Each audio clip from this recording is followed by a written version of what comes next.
Harold, talked to a security expert, former law enforcement guy this morning on America's Newsroom, and he was saying there's no way this is the first time there were all these breakdowns. It's only that we know about them because of what happened, which raises a lot of fears for a lot of people. Like, were these holes always there?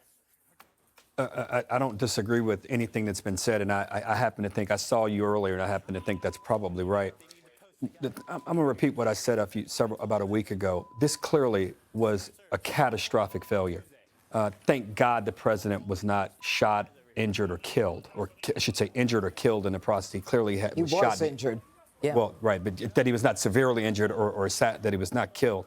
Two, I hope all of these things, and the Judge, that we see here with these, I wish we were not showing them, because I wish this was being done in private. What I don't want to do, and I hope we don't do, and none of us want to do, but it would be to inspire copycats or to give people who want to do harm to the principles that the Secret Service are most focused on protecting.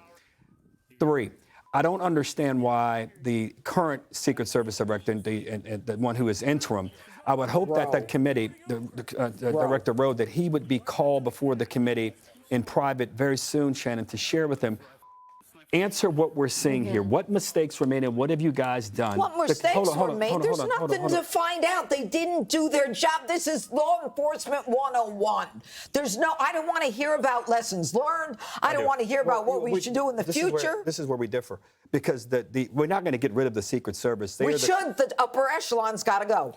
They're the critical and most important infrastructure for protecting. Not according to the American people. Well, but this is what they do, Judge. The Secret Service. But they don't do it well. We almost lost the president when they should have known. All right, let's get. Click here to subscribe to the Fox News YouTube page to catch our hottest interviews and most compelling analysis. You won't get it anywhere else.